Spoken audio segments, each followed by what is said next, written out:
Welcome to the Torque and Horsepower Podcast. I'm your co-host, Eric Herbert. And I'm your co-host, Alex Stursa. Today we have on Dale your real Liebherr. name. Dale Liebherr. Yeah.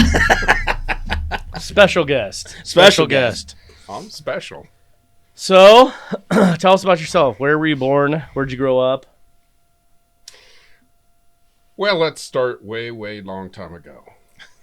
No, I was born in West Covina, California. And when I moved to Nevada, I was about 4 years old. So I don't remember much of L.A. The only thing I really remember about L.A. is my uncle building me a mini bike and him taking me down the road just screaming. It was screaming to me. Right. But that's really the only thing I really... Oh, no, I do remember one other thing. The reason we got out of L.A., my brother and I shared a room. And in the middle of the night, all of a sudden, there's all sorts of flashing lights outside the window. And I woke up and, what the hell's going on? And then all of a sudden, I hear a gunshot. Oh, shit. And lo and behold, come to find out, there was a guy that's robbed the liquor store down the street, and he ran through our yard and was jumping the fence to the local elementary school, and the cops blew him off the back fence. Oh, shit. So Dad at that point says, it's time to go. Right. Right. So that's how we ended up in Nevada. Yeah, fun stuff.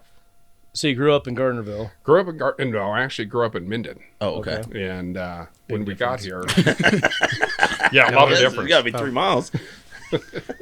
But when we got here, we immediately moved out to Johnson Lane area. Okay. And when we built our house out there, we were the 7th house out there in Johnson Lane area. So it was very small, not much out there. So my brother and I, we had a lot of leadway, so we could just about do anything we want. And then Mom and Dad bought us a couple motorcycles, so shit, we were gone most of the time. Right. Terrorizing the neighborhood. But there wasn't very many people out there, and our next door neighbors were probably quarter mile away. And to this day, we're still friends with those people, but we got a lot of trouble with them. But I remember one time the guy's name was Vuki Wilson, and he's still in the area. Oh, okay. But he's probably, I think he's out in the Dayton area. But anyway, long story short, I remember my dad telling me, don't get in the Volkswagen with him, because we used to go out booty crashing in this Volkswagen. And lo and behold, Dad says, always wear a helmet in that thing. If you're going to get in it, wear a helmet. Well, shit, I do more than him. Right? So, sure, and lo and behold, we come screaming into the driveway, and Vuki pulls up on the emergency brake and pitches it sideways, and on over we go. Oh, no. And as we're rolling, I remember the freaking battery chasing me, because we had no back seat. Yeah. And a Volkswagen's in the back seat. Right. And the battery's in the back seat. So that damn thing was chasing me all over the thing. And as soon as it lands on its roof, I start crawling out. Of course, I've seen too many movies. Get out, it's going to blow up. Yeah. And as I'm crawling out the window, guess who pulls up? Your The old dad? man. The old man, yeah. Oh, no. I got my ass chewed for that one. But, hey, that was good memory. Right. But, no, so I grew up in the Johnson Lane area, and then we moved to Minden, the town of Minden, where Mom and Dad actually built another house. And we lived right next to the Minden Park for a lot of years. And I was still obviously real young, so I terrorized that town for a lot of years. Got chased by cops a couple times. Same. That's what you do growing up, Yeah. And, that's when I was introduced to oxygen settling bombs. Yep. Those were a lot of fun. Yep. And my dad introduced them to me. And, good dad. Yeah. So my brother and I, we thought it'd be a great idea to, if one's good, 5, 10 is better. Yep. So we took 10 down to the street to our little elementary school. And we put it in a milk crate. And we thought, oh shit, this is going to be great. So we got our piece of paper, laid it over, and torched off the paper, and well, we took off running. And we're running down this little road in between the houses. And we're picking them up, and we're setting them down. That goddamn thing goes off. Holy shit. And I mean, it frickin' went off, and it's echoing through frickin' Minden. And there's an old lady right there, and she hears us frickin' running. That thing goes off, and all right, you little sons of bitches, I got you now. The freaking bomb goes off. She goes, what the hell are you guys doing? We just kept running. Yeah. You know? Just blowing shit up. And we run into the house, and Dad goes, what the heck are you guys doing? You know, nothing. No. Why are you short of breath? Yeah. Just out for a run. Yeah, we had a race. Who could win back? But, so anyway, went to Douglas High School. Graduated Douglas High School. And you know, that's how I grew up. Stayed in the area. Never have left. Don't want to leave. I thought, you know, the area is just perfect for us. But, So what'd you do for a career? oh, shoot. Well, I've had a couple different types of careers. First one started when I was in high school. I got a phone call. Well, actually, I got called to the office in high school, and I said, shit, here we go. Yeah. The hell did I do this time? Yep. You know, so I walked down to the office, and there was a phone call for me. And actually, it was Carson City Nissan, or Carson City Datsun at the time. It was Datsun Jeep AMC. And it was the service, or the shop foreman. And he goes, you know, I heard about you. I want you to come in and interview. Yeah. And I said, who called? And he goes, well, we'd rather not say. And I'm going, oh, okay. So I went into Carson Datsun and interviewed for an apprentice position. And so I started working at Datsun. And so I'd go to school in the morning, get off at about 10 o'clock because, you know, I was a senior and only had 3 classes. I had the important ones. You know, I had government and 3 auto shops. That's right. Yeah. Sounds like my senior year. Yeah. Yeah. Very so familiar. It's the important classes. So anyway, I started working at Datsun, and gosh, I remember the only thing they had me do was clean the shop. Right. I had to sweep it and mop that whole damn shop every single day. Yep. And I'm going, well, this sucks. Yeah. I thought I was working on cars. Right. So they, you know, obviously they were just testing me. So I hung in there for about a week, and then they came to me and it says, okay, you know, we want you to do this little thing, do that little thing. And then they ended up putting me with a mechanic. God, what was this? Peter something. Anyway, Peter and I started working together, and he could show me something and I would just take off with it. So it was great because, you know, as a 16, 17-year-old kid, shit, we were making probably 30, 35,000 a year. That's pretty good. For that, oh yeah, a long time ago. That was in 1982, and I'm going, yeah, there was a lot of stupid stuff done with that money, but what that we won't go into. But anyway, Peter and I made a lot of money, and what it was is he would pay me out of his check, and so it was all flat rates, and so we did that for probably 2-3 years, and then they put me as a full-time mechanic. Mm-hmm. And so I worked at Datsun for a lot of years, and that's when I thought about getting out of the profession and going in the law enforcement side. So I applied for Douglas County Sheriff and got accepted. Ended up going through the academy, police academy, and all that fun stuff, and started working down in the jail. That's where everybody starts. I worked in the jail down in Minden itself, and went through a small training criteria, if you want to say. It was a couple of weeks. Right. You know. should be fine. Yeah. How to run a jail. Yeah. Yeah, this is great. But anyway, then they put me up at Lake Tahoe. And so I was I didn't even think about that. That'd be same county up there. Same county. Yeah. Yeah, so they put me up at Lake Tahoe. And shoot, I was, on the average, I was taking care of probably 60 inmates by myself. Yeah. That wasn't too cool. Yeah. That wasn't good. But everything was fine. I worked through that, and Douglas County was good to me. I went through like I said, I went through the academy and graduated, all that fun stuff, got post certified, and it just ended up that it wasn't for me. Right.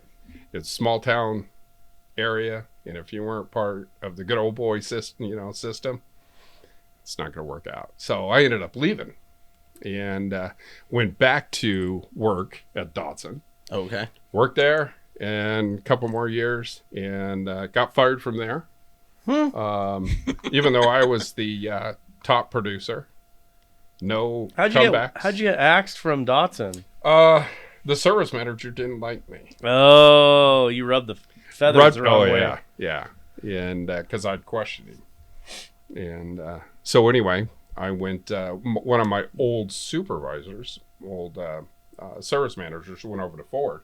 So I went over to Ford, and he hired me immediately. He and I got along good. Chuck King was his name. Good guy. And so I worked over at Ford for many, many years and did heavy duty transmissions, stuff like that. And it was a good job. I made good money, but it was hard on the body. Right. And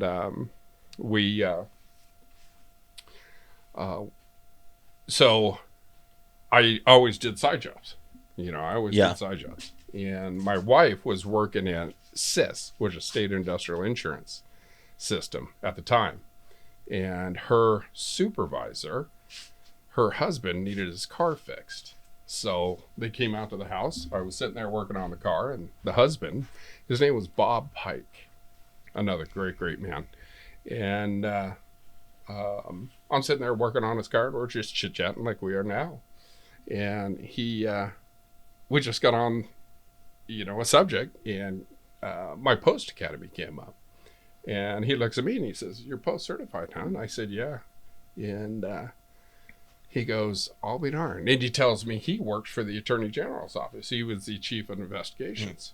And he goes, "We just are starting a new unit, which is the workers' comp fraud unit." And he goes, "Why don't you apply?" So I applied, and lo and behold, I went in for the interview, and, young kid, didn't do so well in my opinion, but he ended up hiring me. And so first day of work at the Attorney General's office in Carson City, they told me at the time that my office is going to be in the legislation building. Here's your secretary, and go to work. I'm going, what do I do? Yeah. Where's my service manager? Yeah. He goes, here's the Nevada revised statutes just passed through the legislature pertaining to workers' comp. Figure it out. Basically. Yeah. No going, holy shit.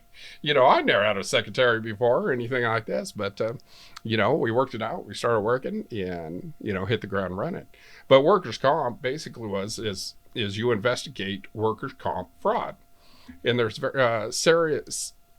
Several aspects to that point is you have the employers that are not providing state industrial insurance for their employees. Right. That's number one.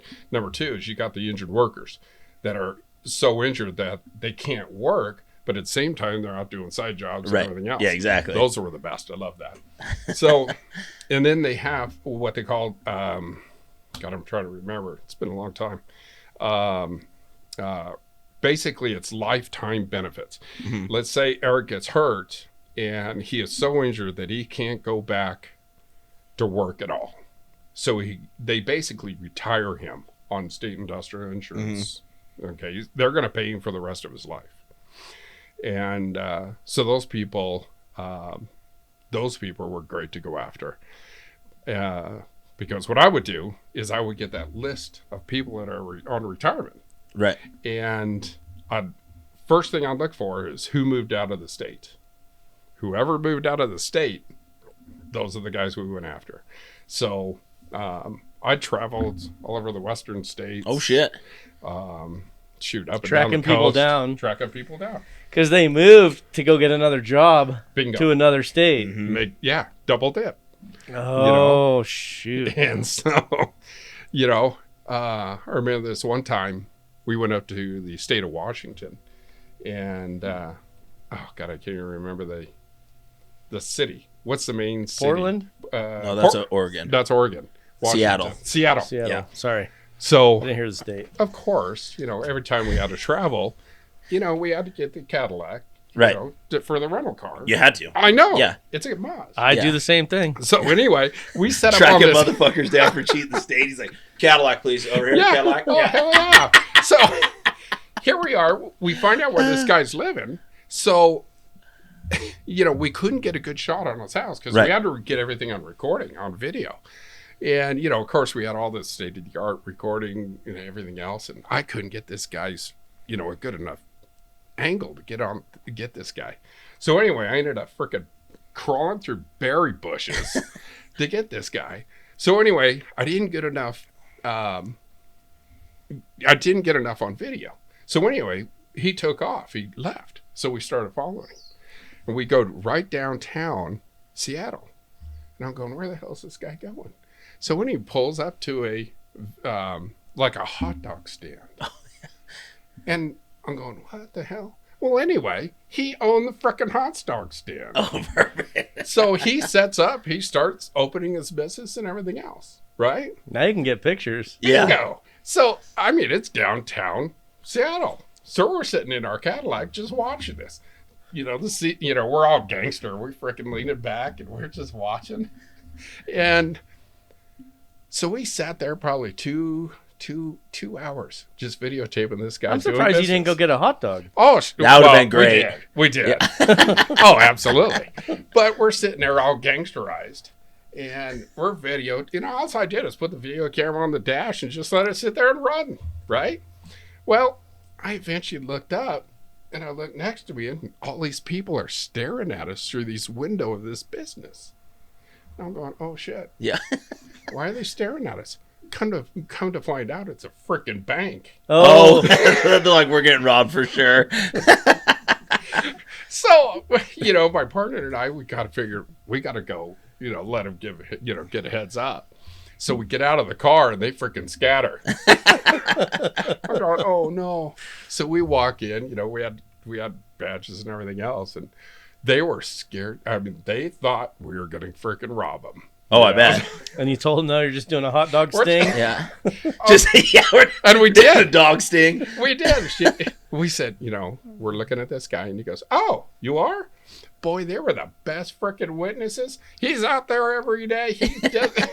We buy stuff from him. Oh, they're great witnesses. Oh, He jogs around the block and then comes sells hot dogs. Pushes his hot dog cart. Yeah, he's not very disabled. Oh, shoot.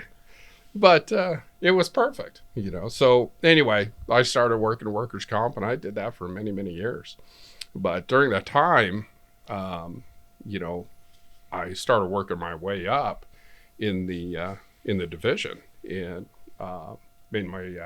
made it to a senior investigator. Mm-hmm. And then from there, I was doing also consumer affairs fraud. Oh, okay. And consumer affairs fraud was basically what I went after is the automotive industry. Mm-hmm. Specifically, do you guys remember the Econolube tunes? Mm-hmm. Do you remember that? Econolube, it's kind of like the oil change Lube? place. Oh, okay. Yeah. Okay. Well, do you see any Econolubes and tunes? No. I'm not on their Christmas card list anymore. Right. Yeah. But anyway, what we did is I worked with several females. And what I do is I'd get these state cars, pull the license plates off, and we set up these cars to go in and get lubes. Service, yeah. Yeah, the whole service. So anyway, we'd send the females in. I'd set the car up first, mark everything, document everything, and send them in. They'd get this one specific package, and then they'd bring me back the car. We'd recertify it, and lo and behold, we caught them defrauding the. Every fucking time, Eric. It's on silent. No, it's not. I can fucking hear it. But so they weren't doing the job. no, they weren't. So we hit Carson City, Reno, and Sparks, and we ended up convicting the owners of the Econolube tubes for felony fraud. Right. Man. Every one of them, and so that was fun. So from workers' comp, that Bob Pike, my chief at the time, ended up retiring, and that was with Frankie Sue Del Papa as the Attorney General. And right at that time, when she was going out and the new Attorney General was coming in, that AG asked me to step in and run the division for a while. So at that point, I was he appointed me chief, and so I started working that. I did the chief's position as a temporary until they could fill it. And long story short, they filled it with another gal, good gal. We got along good, and she started doing her thing. And then lo and behold, I get a phone call from the assistant AG one night at 8:00 at night.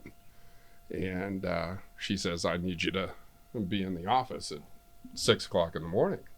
I said, oh, okay. So I get there. Lo and behold, they ended up removing the chief of investigations. And for some reason that we won't go into, but at the time, it was So you had to go back in. Brian Sandoval asked me to step back in. And so I worked for under Brian Sandoval for many, many years. He was there 8 years. I was Right. under him all that time. When But, did you turn into the human lie detector? oh, that was down the street. When Laxalt came in, and I was under him. I went through 6 attorney generals, but when Laxalt came in, he wanted to bring his own, chief investigator in, and so he didn't ask me. He didn't have the cojones to fire me. He had his cronies do it. Right. And so I ended up leaving the AG's office after 23 years. Oh, shit. And to this day, which is, I kind of keep it, I take it as a win, but I am the longest standing chief of investigations in the history of the AG's office. That's really cool, though. Yeah. And Laxalt's run for governor didn't fucking work out that great for him. Thank God. Thank God. He was such, never mind. We won't go into that. But anyway, it's good to know people. Yeah. Because when I was the chief of investigations, I was part of the state Sheriffs and Chiefs Association and attended those meetings and everything else. But I got to know a lot of the sheriffs and chiefs I'm sure, throughout yeah. the state. Because as the chief investigator, I was in charge of all the investigators north, which is basically Reno, Sparks, Carson City, clear down to Las Vegas. Oh, okay. I had 65 investigators. Oh, wow. And a lot of work, a lot of flying. Oh, I bet. A lot of going back and forth to Las Vegas. And yeah, Las Vegas is Las Vegas. But yeah, it's a shithole. Yeah. So Yeah. when exactly. Yeah. I wasn't going to say it, but hey, yeah, I'm not going to. I'll agree with you. But anyway, Laxalt came in and asked me to leave, and thank God I had good connections with the Department of Public Safety. Oh, okay. Patrol. Yep. And I made a phone call over to the director, and he was able to bring me on over at Nevada Division of Investigations. Oh, okay. And so I was a detective over in in that division, doing major crimes. Gotcha. Officer involved shootings, Right. homicides, assisting other agencies out, Lyon County and stuff like that. With, Right. Through NHP? It wasn't under NHP. Oh, okay. NHP is another division. Right, its own division? Yeah. Okay. We were under we were called Nevada Division Investigations. But Gotcha. we would do cold cases. Oh, okay. That was probably interesting, huh? There's a lot of cold cases. Yeah. I did one. She was named the Suitcase Girl because we found her in a suit. Well, she was found back in the 70s. Oh, shit. And we were trying to identify her for all this so many years. And when I got a hold of it, I started looking into it, and all I had was her skull. And goddamn, we with today's technology, have you ever heard of that 23andMe and stuff like that, genealogy and all that fun stuff? I won't do it because I don't want one of my family members to get caught up with nothing. Right. So, yeah. But I got in touch with University of Texas, where they were able to pull some DNA out of that. Skull. But she was found out in the desert in a suitcase. Wow. And she was fairly small, but don't know how she was killed or anything like that. But anyway, we got a hold of Texas. I sent the school down there, and they were able to pull some DNA out of it. And we started to I needed another $1,500 to go to the next step to be able to run her DNA through that 23andMe and stuff like this. Yeah. And, the state doesn't have that kind of money. Right. And so it kind of sat. But I just got some news. It's probably about 6 months old now, but they were able to run that DNA, and they found family members. Oh, wow. So that's incredible. She was identified. Yeah. So that was a closed case DNA. Right. So that was kind of nice, knowing that she got identified finally. But, right. The sad part is there is a drawer full of those cold cases that just sit there. Right. And it just takes huge money to do it. Yeah. Which is kind of sad. But a lot of these people can't get identified. Right. But so anyway, worked in major crimes for a lot of years, and then doing all sorts of fun cases and all over the state. We would get called out all times, day, night. Just seems like everything frickin' happens in the middle of the night. Yeah. You got a phone call at 2:00 in the morning. Oh, guess where you're going? You're going to Elko.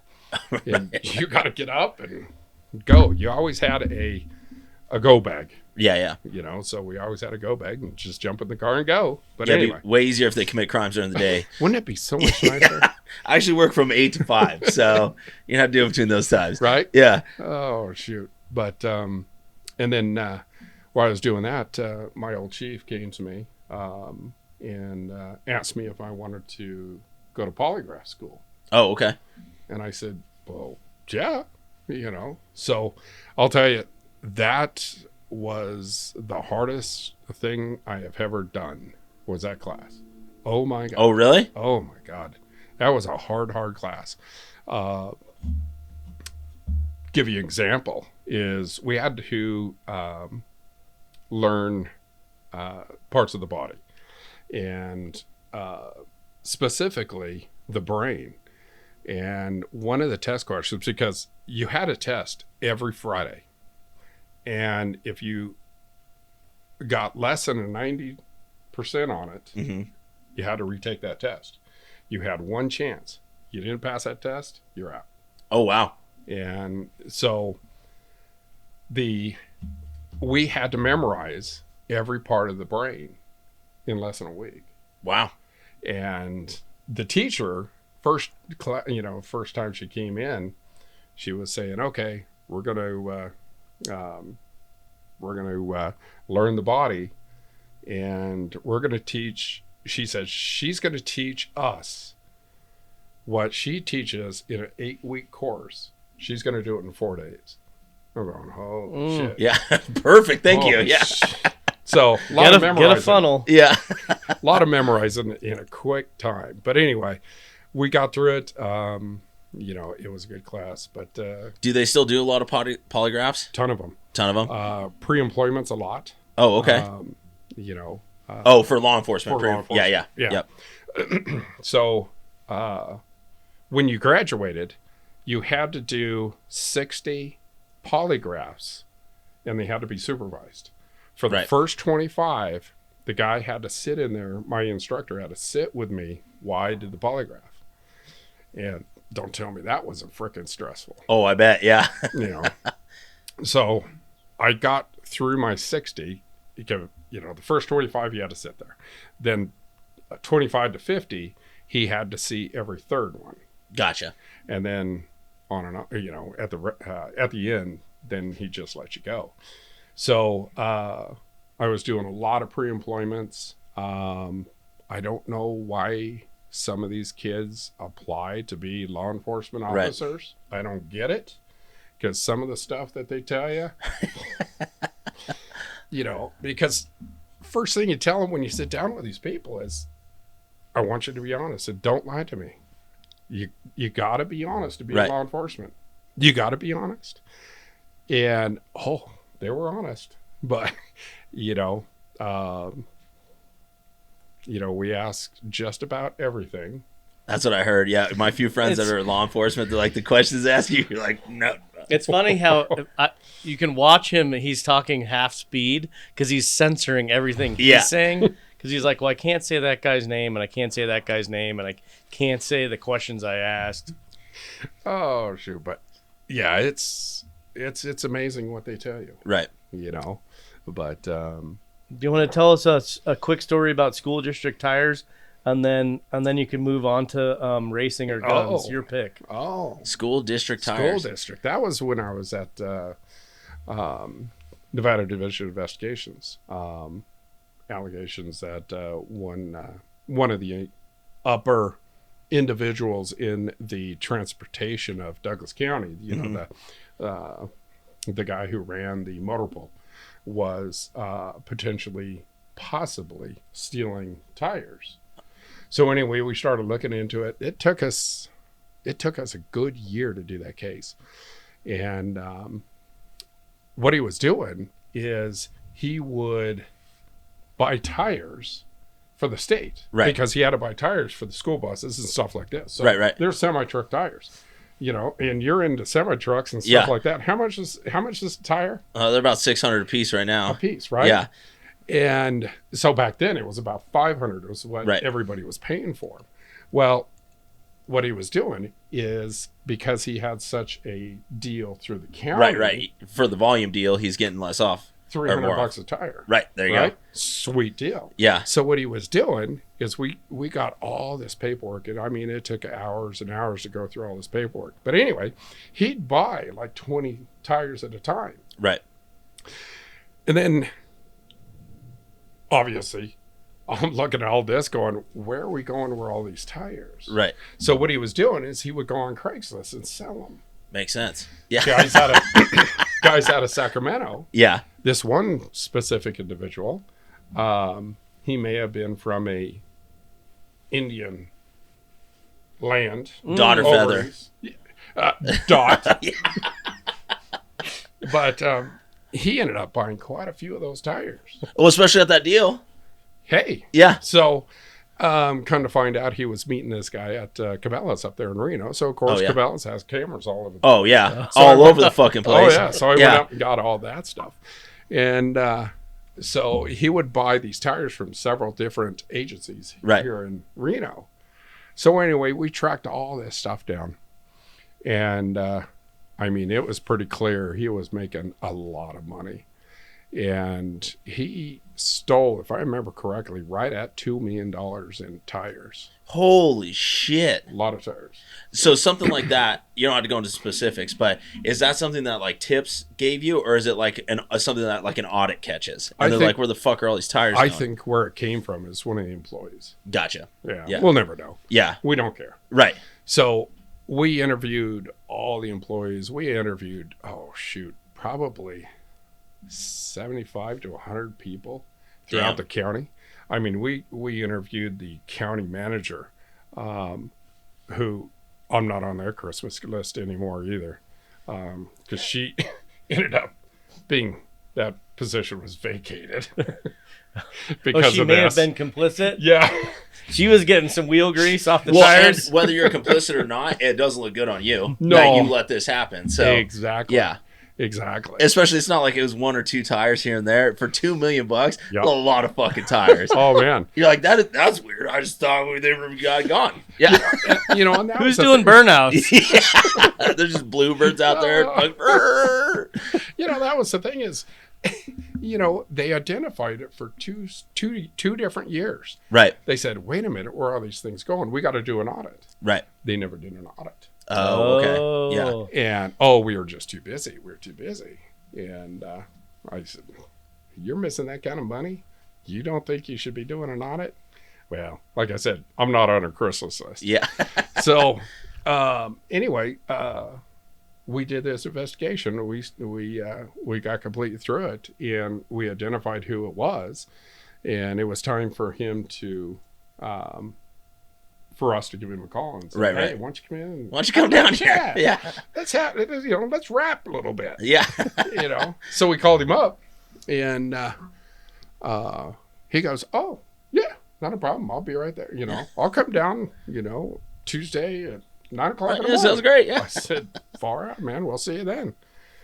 So 9 o'clock comes, no show. I We're going, bet. What the heck? So we get a call from the local emergency room, and they said, "Hey, this is Nurse so and so. Were you supposed to meet with this person?" I said, "Well, yeah." Yeah. And they said, "He's not going to make it. He's been having heart issues." Oh, of course. You know, Yeah. he had heart A little issues. nervous. I said, "Oh, okay." So, I told the nurse, I said, "Hey, you know, if when he gets out, have him give us a call." I couldn't believe it. He called me, and we said, "Okay, well, let's try this again." Yeah. He goes, "Okay, I'll be there." I said, "All right, well, you know, we'll set it up for Thursday at 9 o'clock." And so we're waiting there Thursday at 9 o'clock. No show. And I'm going, "Well, the hell." Yeah. So next thing I know, I get a call from Highway Patrol, and I'm going, "Huh." And they said, "Hey, do you know so-and-so?" And I said, "Yeah, he's supposed to be meeting." He goes, "Well, he's not gonna." I said, "Why is that?" "Well, let's just say he got hit by a semi." Oh, shit. Let's say the semi maintained his lane, but Right. he didn't. Right. And he's not going to be making any more meetings. But so that was kind of a bummer. We ended up there's Yeah, I mean, it's nothing we could do. case closed at that point, right? There's nothing to do. Wasn't the dash stuck at the last mile an hour? Yeah, God, it was stuck at what 85 miles an hour. No shit. Yeah. Into a semi. Oh, Oops. not good. Didn't make it. No, but it's too bad. You know, it's kind of a bummer that ended up that way. I would like to have seen a resolution, but Right. you know, it is what it is. Yeah, but we saved tax dollars on prison. That is true. We didn't get all those that's Matador true. bus tires back, though. Yeah. Yeah. Yeah. But yeah, so that was a good case. That took well over a year to do. Oh, I There bet. was a lot of documentation. I mean, God, I remember 15 bankers boxes of documentation and reports and everything else, and that was a lot of typing, I'll tell you. Well, and I'm sure something like that, everything has to be probably perfect. Otherwise, Oh yeah, yeah, it can get dismissed or whatever. 100%. Yeah. You know, but you know, from major crimes, I was sitting in my office one day and I got called from the director of Department of Public Safety, and he goes, "What are you doing?" And I said, "Well, I'm working, sir. Yeah. I'm working hard." And he goes, "Hey, you know, I want you to come over to my office." And I said, "Well, shit, am I in trouble?" Yeah. I haven't been selling any fucking tires, I promise. He goes, "Oh no." So anyway, long story short, I went over there and they've been trying to recruit for the chief of the Capitol Police. Oh, okay. And he asked me to take that over and run that. So from major crimes, I went over to the Capitol Police and did Capitol Police for about 3 years, and worked directly with the governors, you know, a couple of different governors. Right. And took care of all the properties of the state of Nevada. Right. So that purview, I took care of every property of the state. Oh, wow. Okay. North, south, Las Vegas, east, west, Elko, Ely, everywhere. A lot of traveling again, but after about 3 years, that was it. I did my 30 years with the state, and I paroled out of the state. Does the governor actually stay at the governor's mansion? Because all the governors are always out of fucking Vegas. I don't know if this one does, Right. but Brian Sandoval did. Sisolak, 90% of the time, he did. Shoot. Who else? Several of them do. Do they? I'm not sure about this one. One of my customers' job is right at the end of the Carson Airfield, and when the jet flies over, it scares the living fuck out of you because you'll just be wrenching on something, and all day long it's just little Cessnas, and then just you're like fuck, and you're right below it, like 60 feet right below the jet. Yeah, I got a lot of hours in that jet. I bet. Yeah, Holy it scares cow. the fuck out of me. So, Oh man, that was good times. Yeah, I love that jet. That was a good plane. Had to go out to Wyoming one time and go pick up an inmate because we were bringing him back for a court hearing. Mm-hmm. And we're in frickin' flying over into Wyoming, and there's a storm. Right. I mean, so we're flying into Rawlins, Wyoming to pick up this inmate. That sucks. And we're flying at 200 feet above the ground, looking for the ground. Yeah. It was so socked in, and we couldn't land. So the pilot, he goes, well, we can't land. We're out of here. So we went back to Salt Lake. We found this small little airport. We landed there. And lo and behold, next morning, it snowed. It kind of an ice snow. We get to the airport. Of course, we don't have any coats. We're short sleeves. Yeah. We weren't expecting this. And the pilot looks at me. He goes, you got a credit card? And I said, yeah. I go, why? And he goes, well, get it out. We got to scrape this plane. Oh, shit. We had to scrape that entire freaking plane with a credit card to get all the ice out before we could take off. And Dale doesn't like to fly. No. But that little plane, it didn't bother me, because, most of the time I sat co-pilot. Oh, so that's I cool. could see everything going on. So it didn't bother me. But big planes, not a fan. Yeah. Not a fan. That's interesting. Yeah, good times. So racing or guns, you pick. Because we're big 2A advocates over here at the Torque and Horsepower podcast. Let's go racing. What do you want to know? You could fast forward to when you wanted to race Bonneville. Because you raced everything else, and then you're like, I want to do Bonneville now. Yeah. I'm like, gosh, that's a really local event. Drag boats. Yeah. Did drag boats. Ooh, I like drag boats. Roundy ran stuff. But no, my brother and I, we were into these Crosleys, Crosley cars. Into Crosleys? Crosley. Yeah, Why? so you got to describe a Crosley. Like, tell Alex. I know what a Crosley is because yeah? I actually just saw one on Top Gear like fucking 3 weeks ago. Oh, that was the cream colored convertible. Yeah. That broke down all the time. So me. Yeah. No, my dad got me into Crosleys for, I don't know. But anyway, we really got into Crosleys. I actually owned what it was called Service Motors, which is the biggest Crosley parts supplier in the world. Oh, shit. And just recently got rid of that. But my brother and I, we saw Bonneville. We're going, well, that kind of looks fun. And we had this Crosley, and we said, well, shit, let's see how fast we can make one go. So, lo and behold, we started building with Danny Brewer and doing the machine work on the motor and all this other fun stuff. So we went to Bonneville and started racing. And I think the record at the time was like 42. 93. Oh, no. Oh, fuck. And that's way faster than I thought. Yeah. We're going, oh, shit. This is going to be easy. Yeah. This is going to be easy. Nice.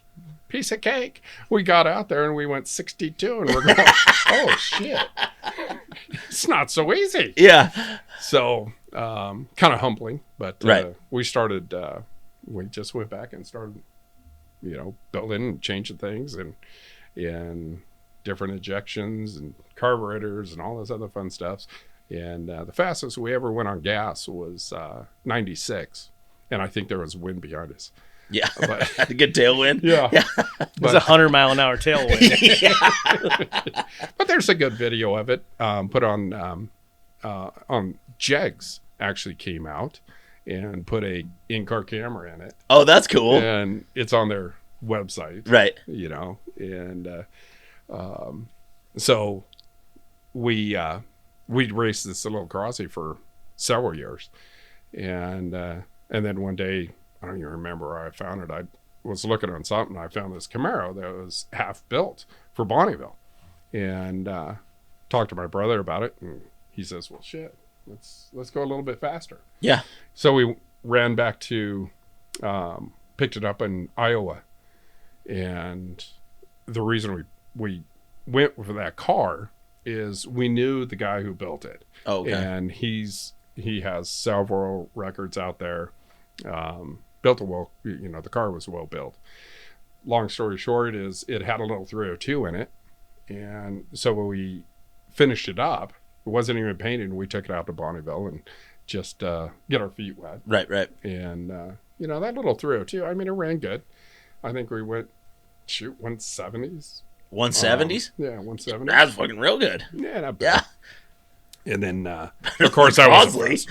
No, this is in the Camaro. Yeah. So we didn't think that was fast enough, of course. Right. And so I don't even remember how we found this. It's a SB2 NASCAR motor. And so Danny and I ran over to Sacramento to look at this motor. And we ended up taking the motor apart in this guy's driveway. And seems like something he would do. Oh, yeah. We freaking stripped that thing. And we said, yeah, well, shit, everything's there. It looks good. So we ended up buying it, coming home, ripping it apart again, and we completely threw it. But so we ended up building it and started going faster and faster. Had to get rid of the old Muncie 4-speed in it because when we had the SB2, we'd turn it 75. Wanted to shift at 75 to 8,000. Yeah. That Muncie wasn't having a good time. No. So it was hampering us. So we ended up putting a different transmission in it that would shift it anytime we wanted. Right. And so 2 years ago, I think the fastest we've been in that car so far is 220. That's pretty fucking fast. Yeah, it's not bad. Yeah, that's pretty good. Yeah. Shit goes by in a heartbeat. You race it in Texas Mile too, right? Yeah. We have you ever heard of the Texas Mile? Okay, Texas Mile is exactly that. It's a mile. So you go from a dead stop for 1 mile and see how fast you can go. That's pretty interesting. Yeah. So this year, right? I went down to Texas. No, 23. last year. 23. Yeah. Last year. Sorry, you're getting old. I know, Jesus. But when you go that fast, not in a Crosley, you lose time. Oh shit! If you went that fast in a Crosley, it'd be like a time machine.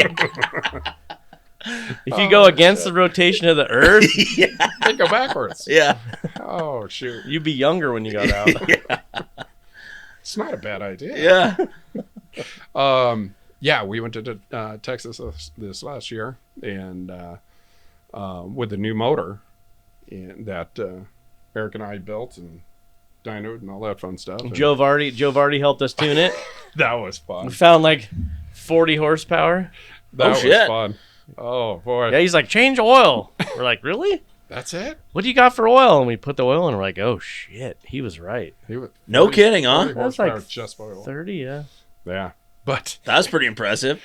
It was kind of funny because we would never believed it, but we did it back to back, and it was worked. like, oh shit. What'd you change to and from? What do we? Well, we were running the break-in oil.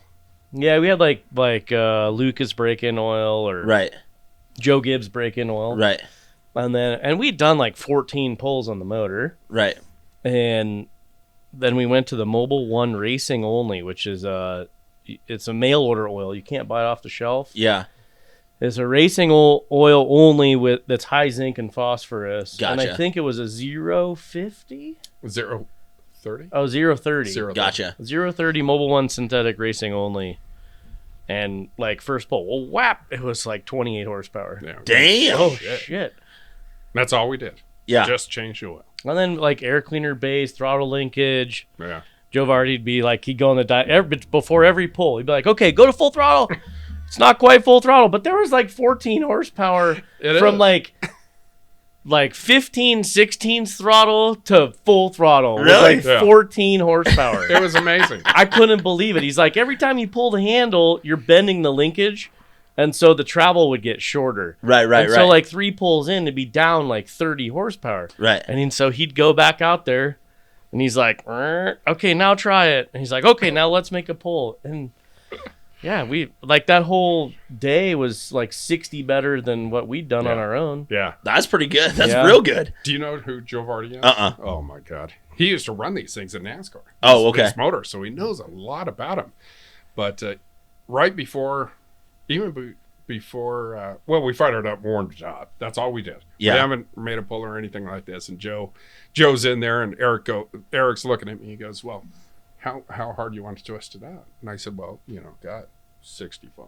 Yeah. 6,500. I don't. There's a lot of money. A lot of money. Yeah. A lot of money. Joe looks at me, gets me this look, and he goes, "You pussy." Here's a. He's like 5 foot tall Cuban guy. Oh, okay. 75, 80 years old. Yeah. You pussy. That's awesome. God, Joe, what do you want me to turn it? How fast? Spin that motherfucker. Exactly. He's like, no, we need to go to at least 8,500. Yeah. Like, 85. I'm going, oh my God. My heart skips a beat or two or three. all right, I guess that's what we're doing. You know what? And Eric, he's running the goddamn throttle and stuff. And this thing's up there at 8,500. And he's cringing. And I'm going, oh, shit. This isn't good for me. Over 8, I get nervous. Oh, my Lord. Yeah, same. The problem with a failure at 8 is there's nothing recoverable after that. If like a keeper comes off the valve, or a piece of piston comes off, or a valve touches the piston, like immediately you have to go get a shovel, because that's how you're going to take the engine off. The dyno. Yeah, exactly. It is done. Yeah. Oh, yeah. She's gonna window. And some oil pigs, because there's going to be oil everywhere. Everywhere. Yep. Oh, shoot. But she lived. That's good. know. But no, it did good. But anyway, Texas Mile. We went down to Texas Mile, and had to change the jets, of course, and a little bit of timing. And thank God for Bob Oliver. Hey, what jets do you want on this thing? Yeah. And he told me exactly what he wanted. And we went out and we did 196 in a mile. That's good. Yeah. It's not bad. Yeah. The bad part was stopping. Right. Because they only give you a half a mile. Oh shit. Yeah. And, at Bonneville, you don't need brakes. Brakes are a decoration. Yeah. Exactly. But, so I don't really have big brakes on this thing, but thank God for big parachutes. Yeah. But, we got it. We got to slow down. There was a couple times that Half mile goes by real quick at 196 miles an hour. Yeah. But there's a couple times there was some brake smell, big time brake smell. And but we got her slowed down. We got the woes done. But that's a good time. Texas Mile's fun. I enjoy going down. Yeah, I have to look that up. That sounds good. Yeah. Yeah. That'd be a fun trip, because people show up with like brand new Lambo. Oh, really? Brand new SLR Mercedes, McLaren. Ferraris, like, let's go see what it does. GTs. And then there's serious people that build stuff to go race it there. There's this. Yeah. There's some. Kevin has some Vipers that race Texas Mile. Oh, really? Yeah. Yeah. There's one guy showed up in a brand new GT 500 Mustang. It's an 03, I think. Right. But anyway, this guy buys, this Texas oil man buys this brand new GT 500 Mustang. Shelby gives it to this guy who builds race cars. Right. And he cuts it up. Damn. He back halves, it's all tubed frame. But we didn't get to see the motor, but it was naughty. I bet. Twin turbo. He's trying for the world record. The world record is held by a GT40 right now, twin turbo. Yeah. At a little over 305. Jeez. 305 in a mile. Yeah. It's fucking unreal. And this oil man, he's going after that record. Yeah. And this was the first time this car was out. So he was just making little Right. hops, half-mile runs. And he was doing 200 in half-mile. Damn. And I was talking to his crew. And I said, well, how much boost you guys putting in that? All 7 of it. pounds. 7? That's it? 7 pounds. And the injectors are at 25%. Wow. And I'm going, holy shit. And he's doing 200 and a half. Yeah. And he's not even trying. And by the end of the week, they were just doing shakedown deals with small tires in the rear. And I remember the last run he did, and he put the big tires on it. Yeah. And I don't even know if they turned it up. I think he just did a mile run. And he did 260. And they said, we're not trying. Yeah. And I went, damn, I don't know what this thing's going to do, but it's That's gonna cool. get ugly. But I won my class. That's That was good. a good thing. Yeah. I was the fastest in my class. And so I really wanted to break that 200, but just couldn't get it. But I couldn't hook up to the track. Right. I was just flaming the freaking hides off the line, and I couldn't hook up. So we got to change tires and get a little bit more tire under it. Yeah. And we'll take it back and try it again. So you plan on going back then? Oh yeah, Yeah. I gotta get That'd be a fun trip for us. Yeah, Texas. I want to all those go. I'm guys. not going to do anything, but I want to go. No, that would be fun. That Yeah. would be a good trip. Yeah. Oh yeah, my grandson got to ride in a McLaren. Oh, that's cool. Yeah. Oh, the guy was a great guy. Hey, do you mind to take my grandson for a ride? Shit, no. Jump in. Okay. That's cool. Yeah. There's a lot of really neat people out there. Right. We enjoy it. We had a good time down there. But Your Bonneville is next. your questions, Alex. My questions. What questions I Your have? closing questions. Oh, fuck. I don't even remember now. You put me on the spot. Oh, yeah. So I guess Datsun's not really an option anymore. But if somebody wanted to get into your line of work, whether it be Datsun or law enforcement, what would be some advice you would tell them? On the mechanic side, go into the electronics. Yeah. I don't think there is the mechanic anymore. It's more of electronics more than anything. I think that's done and gone. Study electronics. That's the only thing I can really tell. Computers. Yeah, everything is computerized, and if you don't know computers, it's not going to work. Right. But everything is replacement parts now. I don't even think the dealerships actually tear apart the motors. I think they're just pulling them out and putting new ones in. Right. I don't know, but I've been out of that for a long time. Law enforcement, choose where you go wisely. Do your homework. Right. You're going to have to start at the bottom of the bottom Totem barrel. pole. Yeah. And work hard. Learn to keep your mouth shut. Mm-hmm. And listen to what people have to say.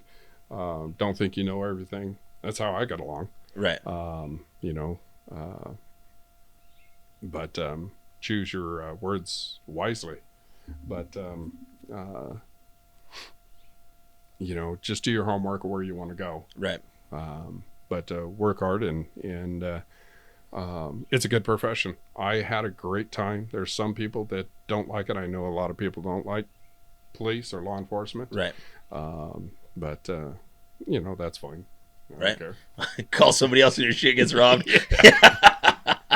Exactly. Yeah. But, yeah.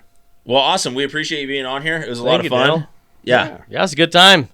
Absolutely. Everybody, don't forget torqueandhorsepower.com, torqueandhorsepowerpodcast.com, YouTube, Spotify. The one time you have to pipe in, Drew, this is it, because we neither fucking one of us know. Torqueandhorsepower.com, but it's Perfect. Torque and not and. Torque and and the letter N, horsepower. horsepower.com. Send us your questions. We would love to have some new thoughts from the audience. Yep. Thank you. Have a good night.